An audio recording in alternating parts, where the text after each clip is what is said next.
It is 10 o'clock, so we will go ahead and get started. Okay. Welcome everybody to the NNP Symposium. We are glad that you guys can join us.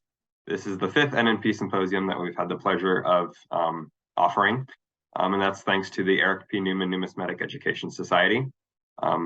We are fully funded by them, so we want to give them credit.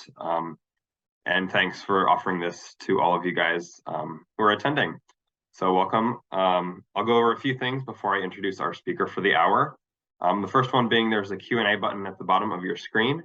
So if at any time through the presentation you have questions, feel free to drop them in there. There will be a Q&A time at the end of the presentation. And so I'll hop back on and facilitate that at the end, but put them in there whenever you guys have them. And recordings. Every presentation at the NNP Symposium is recorded and will be available on our website roughly 2 weeks after the event. So in roughly 2 weeks, you'll see those on our website. If there were any that you wanted to see but couldn't fit in your schedule, or any that you wanted to reference again, you'll be able to find all of those on our website. So that is all that I have for housekeeping stuff. So I will introduce our speaker for the hour. With us today, we have Mark Lovmo. He's an expert on South Korean coins, and that is what he is going to be talking to us about today. South Korean coins, an overview, and he is an author on the topic. He's written a book, so obviously very, very knowledgeable, and we are excited to hear all that he has to say to us today. So Mark, I'll let you take it away. Okay. Well, good day, Newman Numismatic Portal attendees. As you've heard, my name is Mark Lovmo, and I'm a researcher of South Korean coins, a topic about which not too much information was available in English until recently. But I addressed that lack of information with my recently published book, South Korean Coins in the Era of Development. There we go. You can see the front cover of the book right here on this first PowerPoint slide. What I'd like to do in this presentation is introduce you all to the Republic of Korea's first coins from 1959 to about the late 1980s, a period of time which I identify in my book as the era of development for that country's coinage.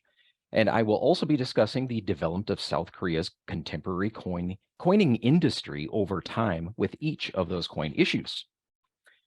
Okay, well, let me just tell you what my research is not about in this presentation.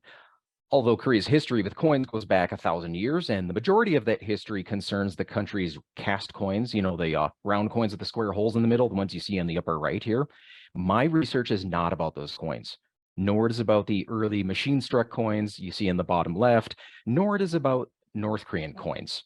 My research and my book is about South Korean coins. That is the Republic of Korea, the governing authority south of the 38th parallel. So if you are interested in learning about these older coins, I suggest that you refer to these standard works on the subject.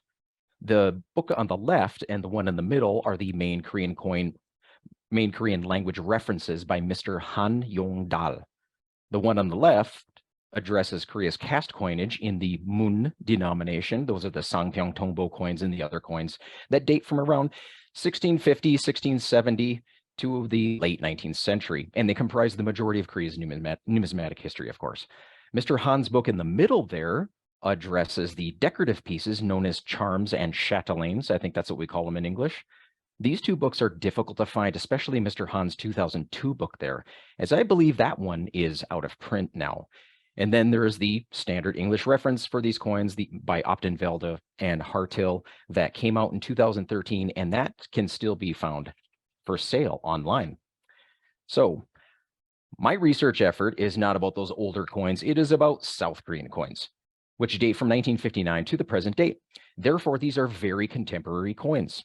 South Korean coins appear, like many other countries' coinage, as either circulation coins or commemoratives, of course. The circulation coins have appeared in 9 different denominations, 3 of which have been demonetized, and 4 of those remaining 6 still circulate today. Overall, there have been a total of 18 different versions of the business strikes issued over the years, if one considers the changes in design and or metal composition to these coins. If you haven't heard, there is currently an ongoing plan to remove circulation coins from South Korea's system of currency called the Coinless Society Plan. This initiative began in 2017, and the plan is still in implementation if the latest information I've read is correct. As for the commemoratives, South Korea's commemoratives from 1975 and later are notable for the fact that all of them have been produced entirely in Korea, from design to strike and every step in between. Whereas some of the key steps in the minting process for the early circulation coins had to be accomplished outside of Korea. Lately, the Bank of Korea has been releasing between 1 and 5 new commemorative issues every year for about the past 15 years or so. By now, there are a total of 55 South Korean commemorative coin issues that the Bank of Korea has authorized since 1971, according to their website. Okay, in this next part, what I'd like to do is just go over some of the research I've done concerning those South Korean coins that emerged during this early development stage of their coinage. South Korea's very first coins were produced entirely at the United States Philadelphia Mint, and these are the 3 coins you see on the screen here. These coins came into Korea's currency system after the economy of Korea had stabilized enough by the late 1950s for the country to make the reasonable decision to introduce coins for the first time since the Japanese occupation ended in 1945. These are what are known as the Hwan-denominated coins. The Hwan was the name of the money used in South Korea from 1953 to 1962, and these coins were first issued in 1959. Maybe the designs for these coins originated from the Korean Mint, but all the subsequent steps in the minting of these coins certainly took place in Philadelphia. The South Korean Mint at this point was only printing banknotes, so they had no ability to mint coins, hence the contract with the U.S. Mint. The U.S. Mint was fulfilling contracts for 4 other countries in 1959 and 1960, as well as producing hundreds of millions of coins for the U.S. government at the same time, so they were quite busy over there in Philadelphia. Some of the notable information that I found in my research on these Hwan coins, at least for many coin collectors in Korea, was the numbers of coins produced, the mintages, and the breakdown of those numbers of coins produced by calendar year at the U.S. Mint. The numbers are represented in red at the bottom of the screen you see here. I found all this information in published U.S. Mint documents.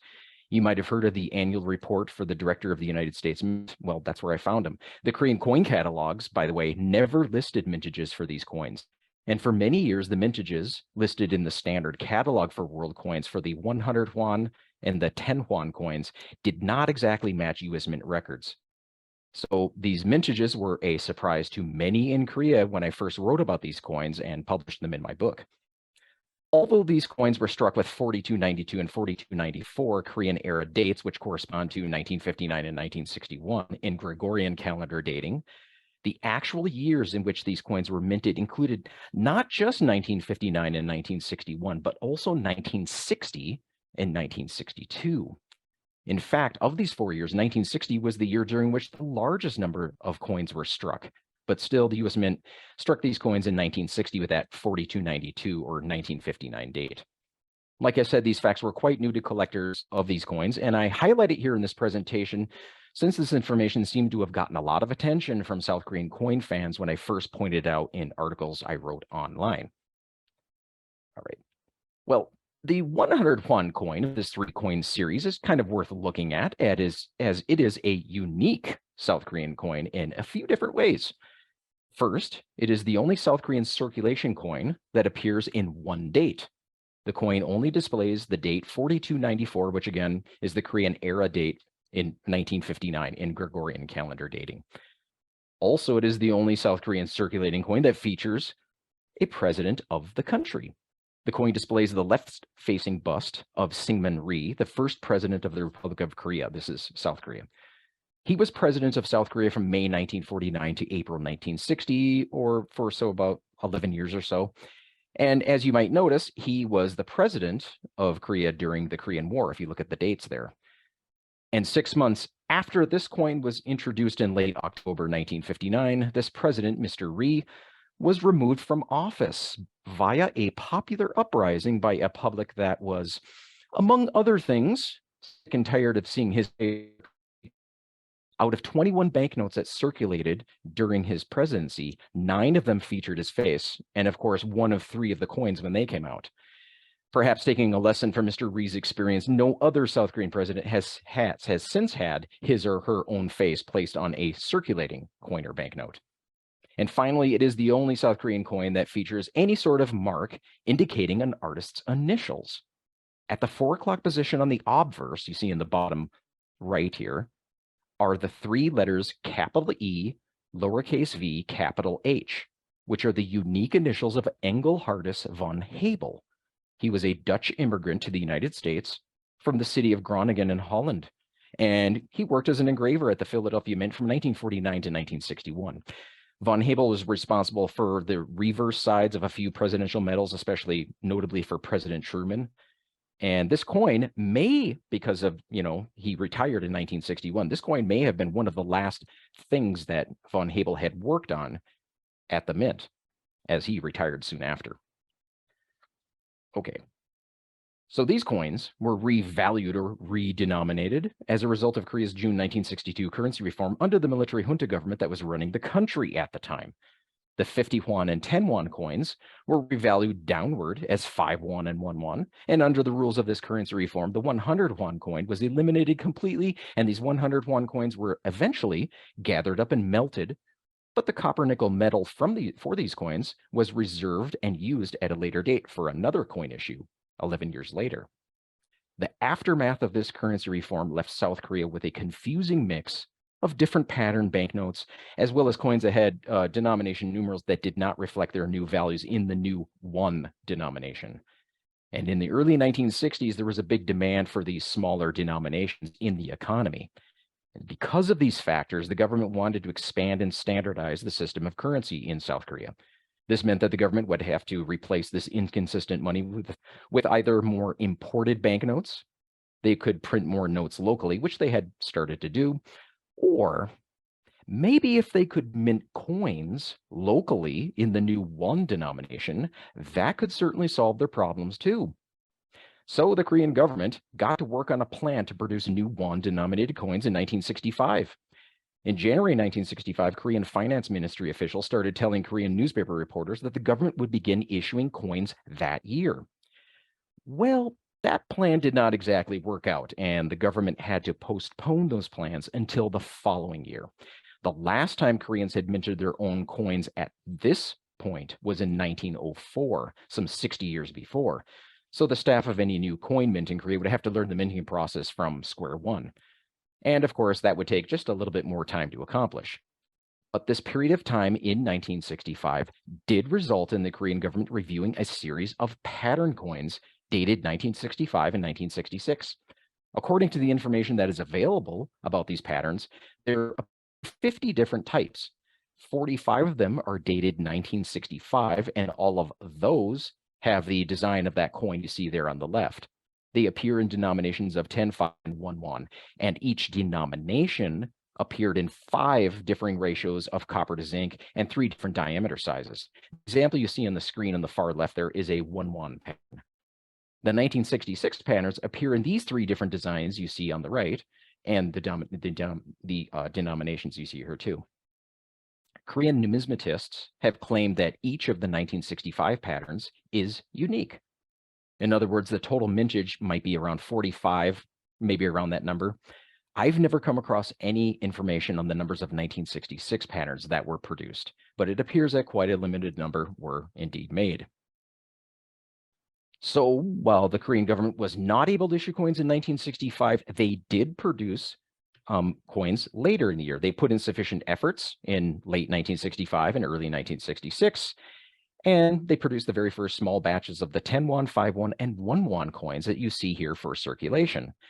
The production of these started in July 1966, and the coins were issued very soon after in August. Notable at this time was that the Korean Mint was not able to make its own coin masters, or even able to sink its own working dice for these first won-denominated coins. Therefore, the Koreans resorted to the import of the working dies and collars that made these coins from the London medalist firm John Pinch's. And by the way, John Pinch's was acquired by the Franklin Mint just 3 years later in 1969. And of course, the best laid plans don't always work out, and in this case, it was the metal composition for these first coins. They needed to be adjusted to take account for the rising metal prices in the late 1960s. The first coin to be changed was the 1 won, when it came out in aluminum starting in August 1968. That year, 1968, was also the first time that the Korean Mint began sinking and finishing their own working dies for coins. This was the South Korean Mint's one of their first steps in gaining more independent control over the various processes involved in minting coins. And they would make more of these types of advances in the coming years, as we're about to see. A few years later, the Bank of Korea also decided to reduce the amount of copper in the 10-won and 5-won coins, due again to the rising prices for that metal. And they made this change halfway through the coining of these 1970 dated strikes. This is where we get the so-called bronze and brass varieties of the 10-won and 5-won coins, although both coins are actually brass. 1970 was also the year that the Korean Mint decided to get into the business of producing its own coining blanks. They built a factory for this purpose and imported the necessary equipment, including a large annealing furnace from Japan. And production of the blanks started that year and continued for about the next 10 or 11 years. But by the early 1980s, they shut down their coin blank production facility, and they have relied solely on private metals producers since that time. Also in 1970, the government issued the 100 won coin at the very end of the year. You see it at the very far right here on the bottom of the screen. The introduction of this coin was an extension of the Bank of Korea's banknote to coin conversion program, where coins were to replace equivalent value banknotes. The Bank of Korea actually had a difficult time replacing the older 100 won notes with these new coins, as there were not enough of these coins being produced until the mid-1970s, and found that they actually needed to implement intentional coin replacement campaigns across the country just to get this 100 won coin into full circulation. It was also at around this time that the Korean government entered into an overseas contract to produce and sell their very first commemorative coins. These coins were supposedly designed in Korea, but the minting of them took place in Europe. Some were struck at the German state mints. A limited number of the gold coins were produced at the Paris Mint, and some of the coins were produced at the Gori and Zucchi jewelry factory in Arezzo, Italy. They were not initially issued in Korea, however. They were marketed and distributed mostly outside of Korea by Italcambio in North America and Europe. These coins soon became highly valued in the Korean market, and they are still quite popular today. By 1972, South Korea issued a 50 won coin, continuing the implementation of the Bank of Korea's banknote to coin conversion program. They planned to produce this 50 won coin you see on the far right of the screen here as an annular coin, a coin with a hole in the middle, but the Korean Mint was not yet able to make such coins, so the coin was issued as a regular round coin that you see on the screen. 5 years later, the Korean Mint was able to strike annular pieces, and these took the form of the nation's first bus tokens in 1977. By the way, the engraving work for both the 50 won and 100 won coins, as well as the production of their master hubs and dies, were the products of the Osaka Mint in Japan, because, of course, the Korean Mint at this time was not yet able to produce its own masters. The more difficult steps of the die manufacture process, seen here in the red rectangle, were accomplished in Osaka. These steps are, of course, the design transfer process of creating the plaster engraving and then transferring that work onto a piece of tool steel using a reducing lathe, and the result being a region punch or a master hub, I guess you call it. And like I said, the Korean Mint did not have ability in this area, but events would soon make a change to this situation. Right around this time that the 50 won coin was introduced, the Korean Mint found out that the Korean government would be making drastic reductions in orders for coins. The reductions consisted of no 1 won or 5 won coin orders for calendar year 1973, and a 90% reduction in orders for the 10 won coin compared to the previous year's order of over 250 million of these 10 won coins.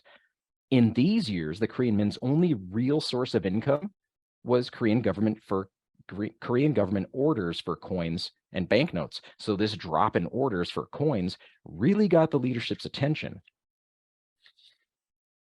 To overcome this problem, the Mint's new director, its 9th director, a man named Chung Se-ung, quickly secured a foreign coining contract with Taiwan. The contract helped the Korean Mint overcome their potential revenue deficit that year, but it also allowed the Korean Mint future opportunities to mint more of Taiwan's coins, which they did, fulfilling almost yearly coining contracts for Taiwan until the early 1980s. And it also established the Korean Mint as a mint that was open to completing coining contracts for other countries as well. And you can see the names of some of those countries they would begin minting coins for at the bottom of the screen here. Even though the Korean Mint had landed this rather large Taiwanese contract in 1973, Mint Director Jung was still quite displeased by the fact that his mint was still needing to import from other countries the vital pieces of tool steel, the master hubs and dies, for the minting of coins. So it appears at this time the Korean Mint leadership got to thinking. If they could produce their own masters, it would help them respond better to not only Korean government orders for coins, but also to future overseas coining contracts. And if the mint could make their own coin masters, then maybe that would grant them better access to yet another possible revenue stream, that being commemorative coins. So they got to work on this goal. The mint sent some workers to that famous medallic art school in Italy, whose name in Italian I will not attempt to butcher here, and its associated Italian state mint in Rome, to learn relief engraving for metals and coins, as well as reducing lathe operations. Director Jung and his brilliant young director of the Mint's Technology Research Center also took it upon themselves to travel around the world to various national mints to study the necessary requirements for producing masters. They were particularly interested in learning how to impart frosted devices and mirrored fields onto the faces of coins. So when all these mint employees returned to Korea, they got to work to produce the South Korean Mint's very first reduction punches for metals and coins. And the results of these efforts you can see in the form of these prototype coins on the screen. So with this proof of concept that they could produce coins entirely on their own, even in proof finish, the mint went to work to make the country's very first completely domestically made coin, a copper nickel 100 won coin issued to commemorate the 30th anniversary of liberation from the Empire of Japan in August 1945. You see the coin here in the middle of your screen. Among the relatively large mintage of 5 million of these copper nickel coins, 2,000 of them were struck in frosted proof, which met that goal of making the country's very first proof coins too. Their efforts that year also resulted in the mint producing its very first silver proof medal, the one for the commemoration of the Bank of Korea's 25th anniversary, and you see it on the right here. Soon after their initial foray into commemorative coins, the Bank of Korea was soon asked to issue commemorative coins for the 42nd World Shooting Championships, a shooting competition that Korea won the right to host in September 1978. Being rather new to creating masters for coins, the Korean Mint appeared to have wavered in their confidence to produce these dies for these coins on their own.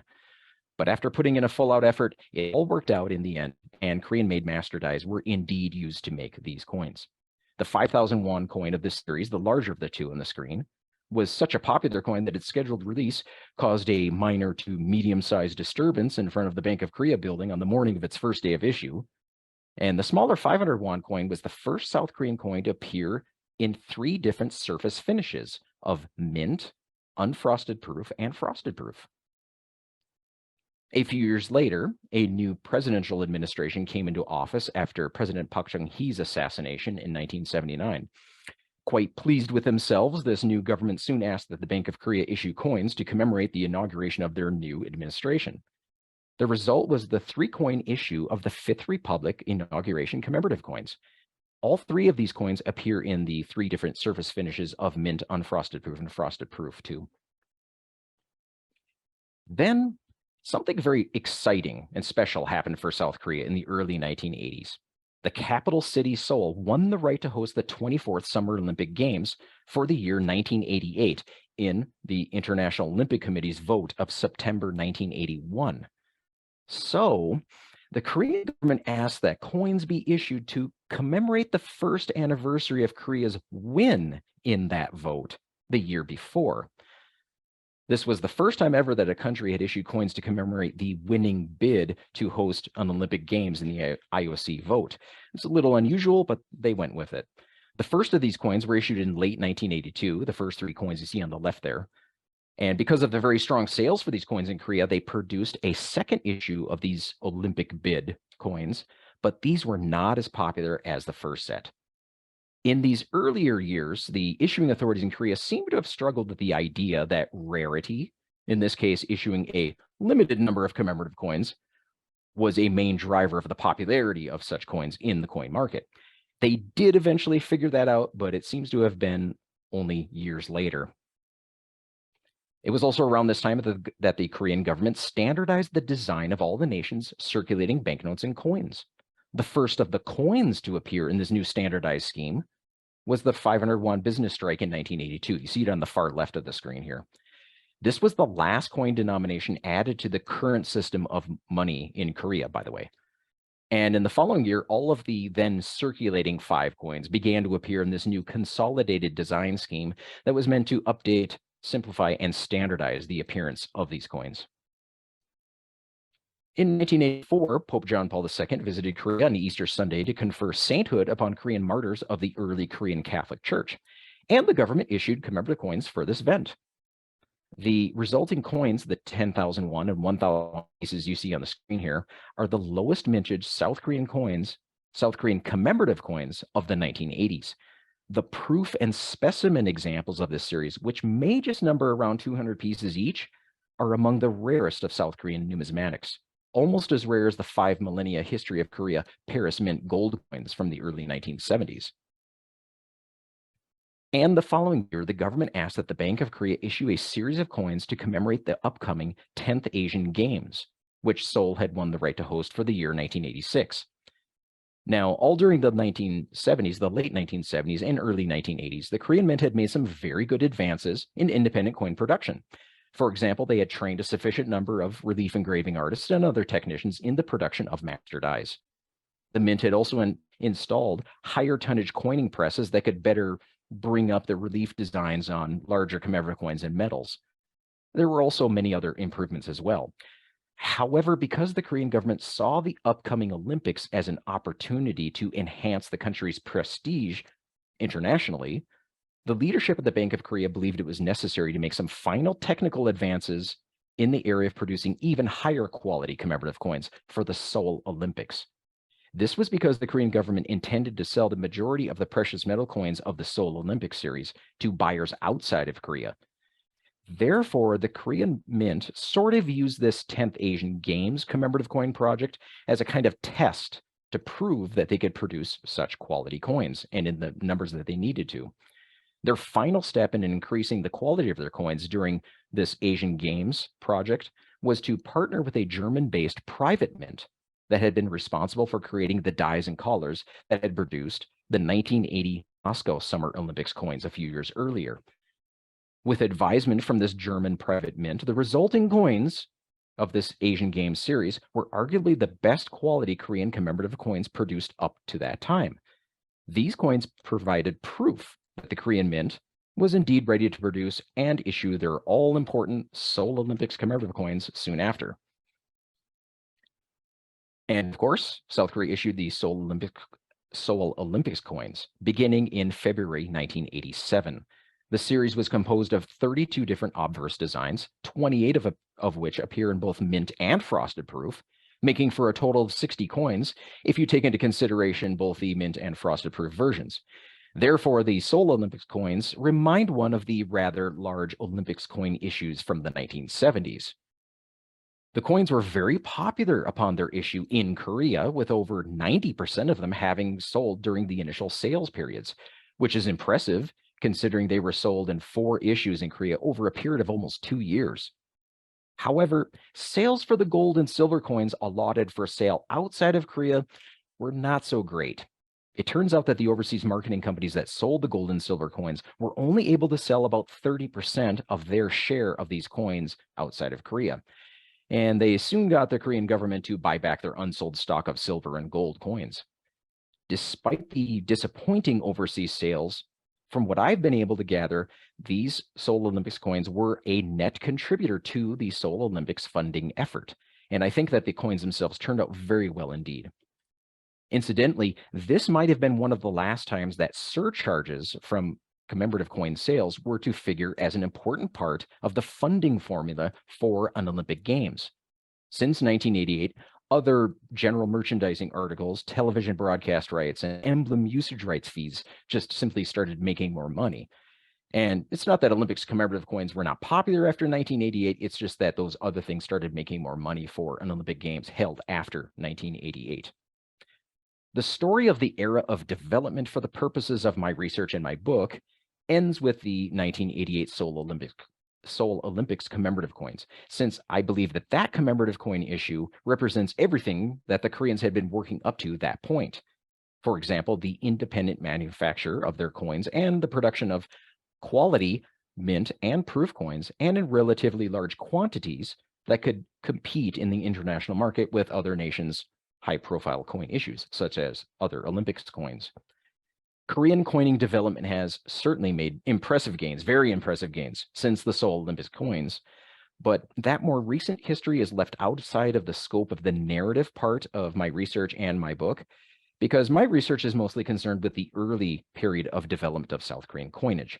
Also, it was this early period of time from which emerged many of the coins that collectors considered to be the key dates of the South Korea series. Of course, my book details much, much more than what you have seen and heard in this presentation, and I think the book reads better than I can present. So if you want to learn more, I suggest you read the book.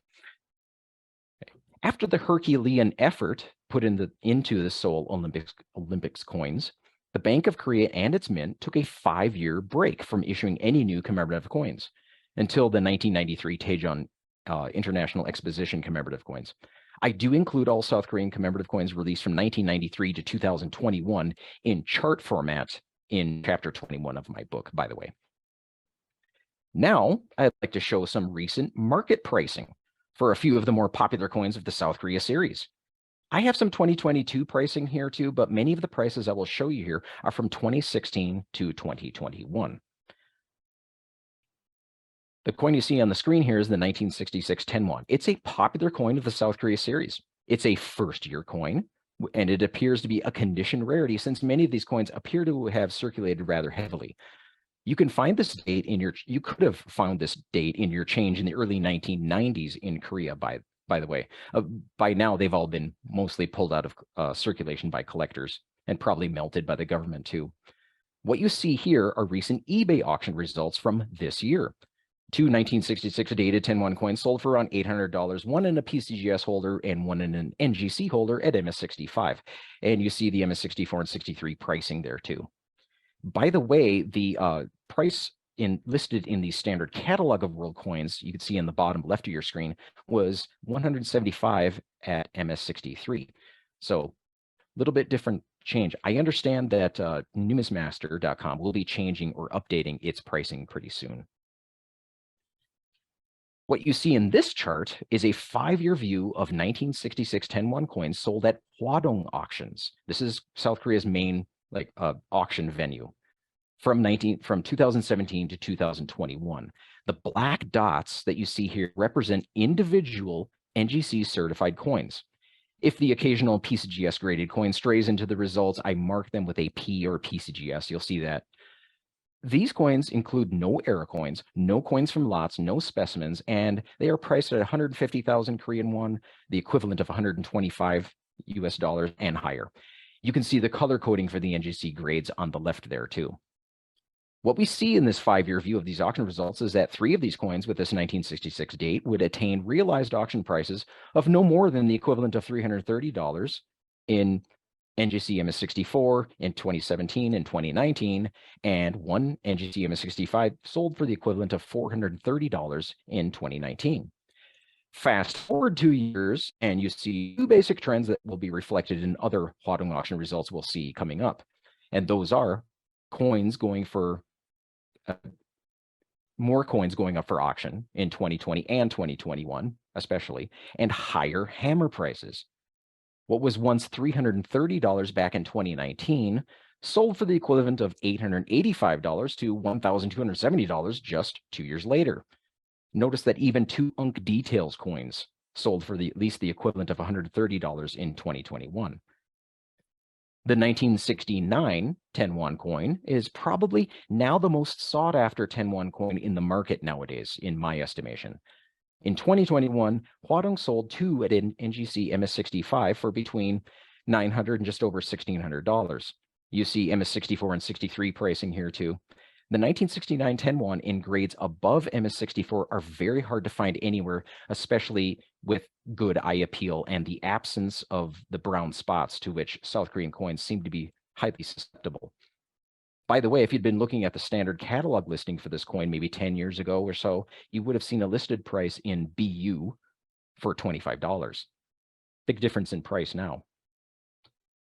If we look at the 6-year view for the 1969 10-1 coins sold at Huadong auctions from 2017 to 2021, you see these same coins mentioned in the previous slide. We also notice the same general increase in prices for the higher grades and more coins being sold at auction in 2021. The 1969 10-1 coin was always a popular coin that sold for around 300 to 400 United States dollars in MS64 since 2016. But in 2021, the prices for that same NGC grade range from 420 to 830 US dollars equivalent. And when an MS65 showed up, it went for that top price you see at the top of the screen in the upper right there. One of the more surprising rises in recent auction results are those for the 1970 100 won in mint state grades. These are recent eBay results as 2021 and 2022.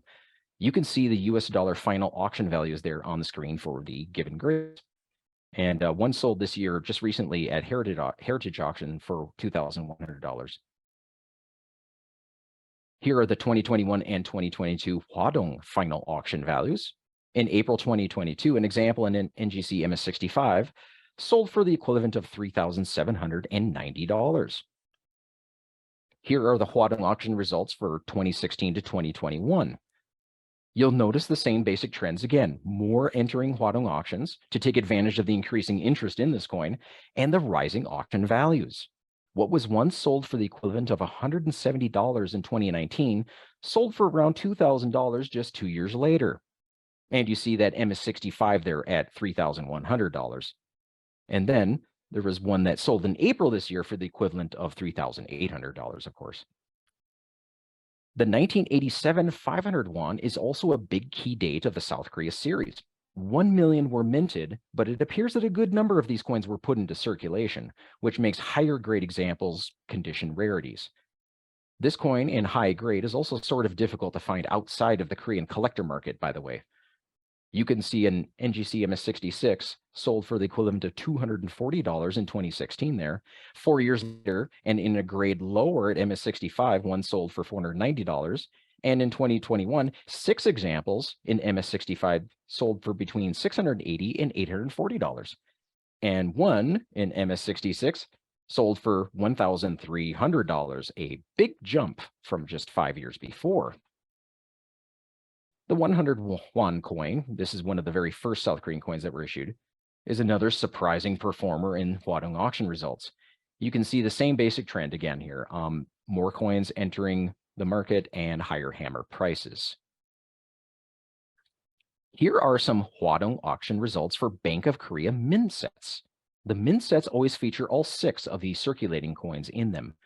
The really attractive set that always garners the high bids is the one in the middle there, that 1982 proof set.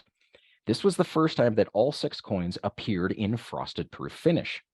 The only other time that all 6 coins appeared in frosted proof finish were the coins placed in the recent 70th anniversary of the Bank of Korea coin set issued in 2020.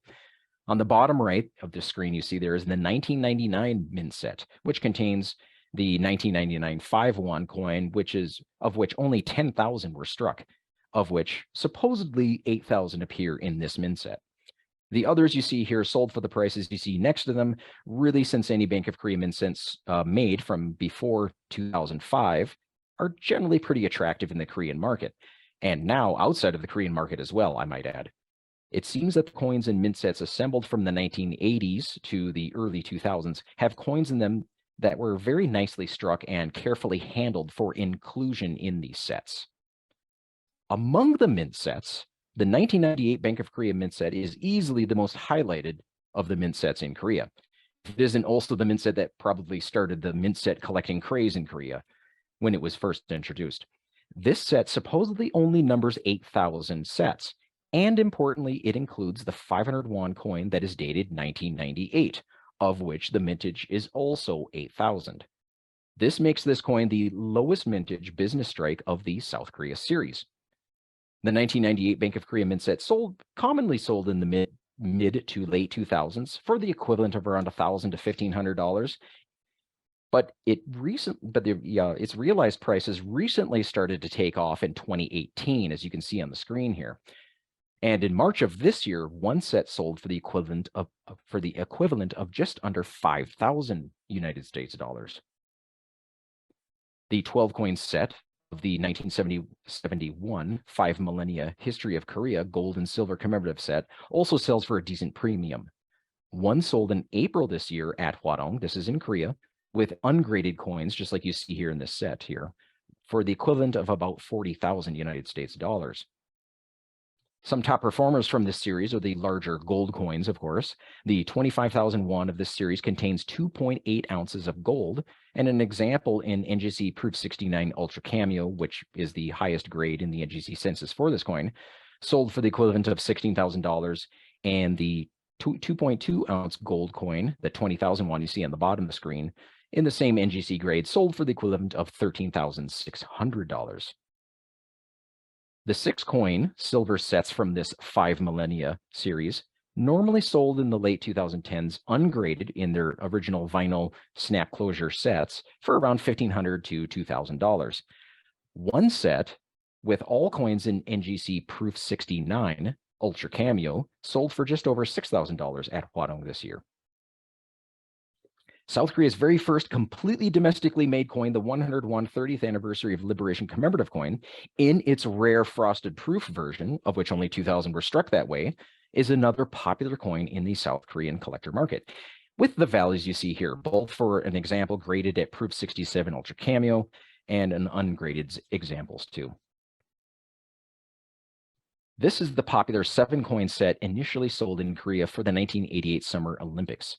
This is not a presentation of these coins that were sold outside of Korea. So they're a little less commonly encountered outside of Korea, but you can still find them for sale in eBay auctions occasionally. Ungraded sets sold in 2020 to 2022 for the prices you see here. And they include 1 full ounce, an ounce and a half of gold and 2 full ounces of silver. And among the highest priced individual non-precious metal South Korean coins in the coin market are the pattern coins of 1965 and 1966. One has to go back in time to find these coins in Hwadong auction values, in Hwadong auction archives. And you will notice that I had to go back as far as 2014 to find the highest auction price for a 1966 pattern coin.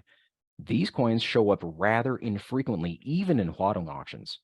These coins, the highest price for this 1965 pattern you see on the top of the screen was just over the equivalent of $7,000 in 2017 dollars.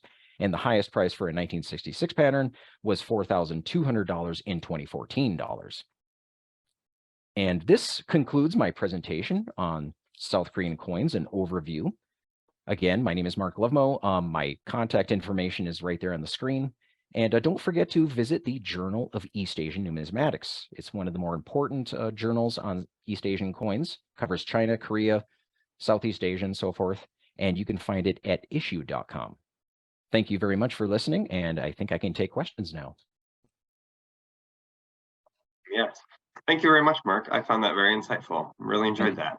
Thank you. And yes, everybody, if you guys have questions, go ahead and put them in the Q&A, and we will go ahead and ask those now. So I see a few trickling in.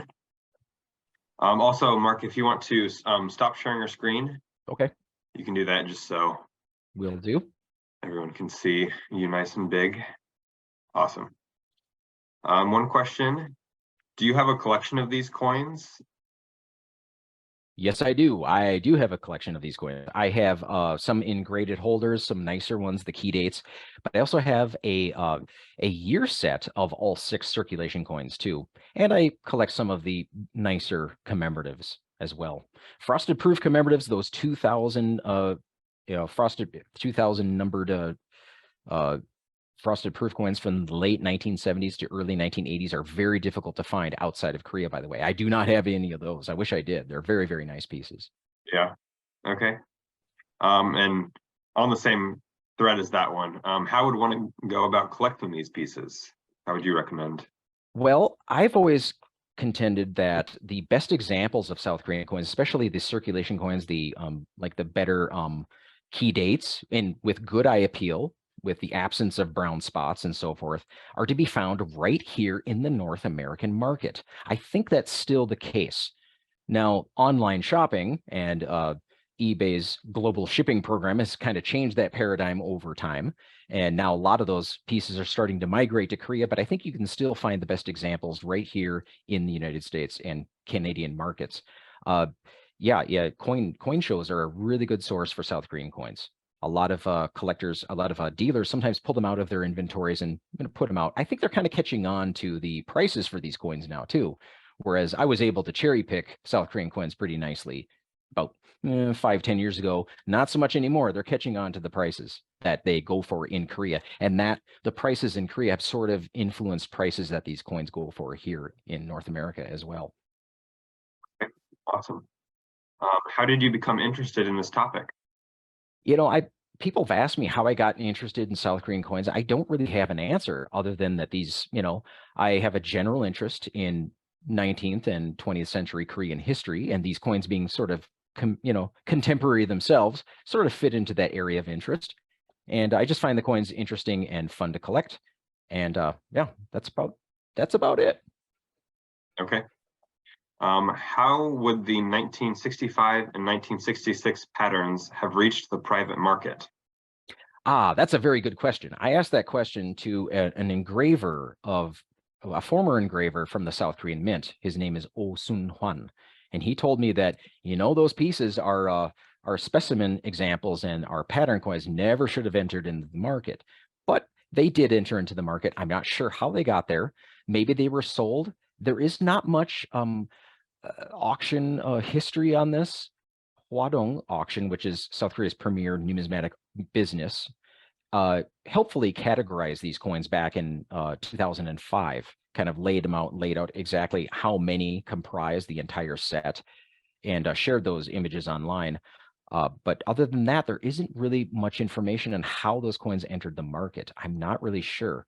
Mr. Oh Sun Hwan said that some of the specimen examples, not the patterns, but some of the specimen examples might have been taken by the heads of the issuing department at the Bank of Korea as private, items when they retired, possibly. And that's how things like that entered into the market, but they should never be in the market. But as far as the pattern coins, I'm not really sure if that's their route to the market or if they were sold by the Bank of Korea or the Korean government at a private auction. I'm not sure. Okay. Good Looks like we have question. one more question in the queue so far. So if anybody has more, feel free to put them in there. We will have time. The other question, do you plan to research and write more about the topic? Yes, I do plan to research and write more. I consider this to be kind of an ongoing project.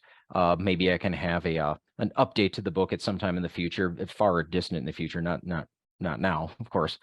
But it's kind of hard to find information about South Korean coins. The Bank of Korea does not want to share its archives and its information, so I had to do a lot of digging in Korea. I found primary documentation and so forth, but yeah, it's kind of hard to do research on South Korean coins. So that's why I think this book is kind of an important, addition to the existing literature, which is almost nothing other than a few, books and articles written by Korean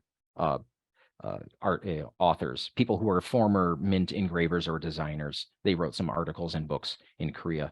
I might think about producing a price guide for the Key-day coins of South Korea. So that's probably in the works. Maybe I'll do that. Okay, awesome, very interesting. No more questions have come in, so I will start wrapping it up. If anyone has anything else, slide it in there quick and then we can get to it. But Mark, just thank you so much for volunteering your time and your knowledge on this topic. So fun to hear about a lot of different topics at this symposium. So thank you very much for presenting. Thanks for having me. Yeah. And to all the attendees, we hope that we see you at another presentation. We have presentations going all the way until 5:30 is the last presentation. So definitely tune into some more of those today. And yeah, we hope to see you guys there. Have a great day. Bye.